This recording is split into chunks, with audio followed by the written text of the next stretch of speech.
Shri समर्थनाना tours and travels सासवडच्या वतीनं आपल्या सर्वांचं संदीपनी ऋषींच्या आश्रमामध्ये हार्दिक स्वागत. या संदीपनी ऋषीच्या आश्रमाला शांतिवन असं नाव आहे. म्हणजे प्रचंड शांतता होती. फार पूर्वी शाळा नव्हत्या, गुरुकुल होत. या ठिकाणी संदीपनी ऋषींचा आश्रम होता आणि या आश्रमामध्ये कृष्ण आणि बलराम हे शिकायला होते.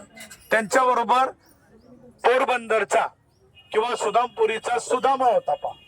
तर त्यांचं सगळ्यांचं शिक्षण या ठिकाणी झालंय. या ठिकाणी पहा त्यांचं जे अभ्यासाचं ठिकाण होतं, शाळा विद्यास्थळ या ठिकाणी आहे. त्याच्यानंतर या ठिकाणी 6000 वर्षापूर्वीच शिवलिंग आहे. हे पहा या मंदिरामध्ये.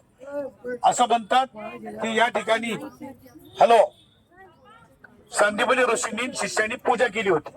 या ठिकाणी गोमती कुंड एक आहे की भारतातल्या सगळ्या पवित्र नद्यांचं पाणी सुद्धा श्रीकृष्णानं या ठिकाणी आणलंय अशी आख्यायिका आहे. त्या एका पवित्र ठिकाणी आपण आलोय. तुम्ही मस्तपैकी दर्शन घ्या. हे शाळा पहा, पाठीमागच्या बाजूला सुंदर मूर्ती आहेत ते पहा. ओके, चला.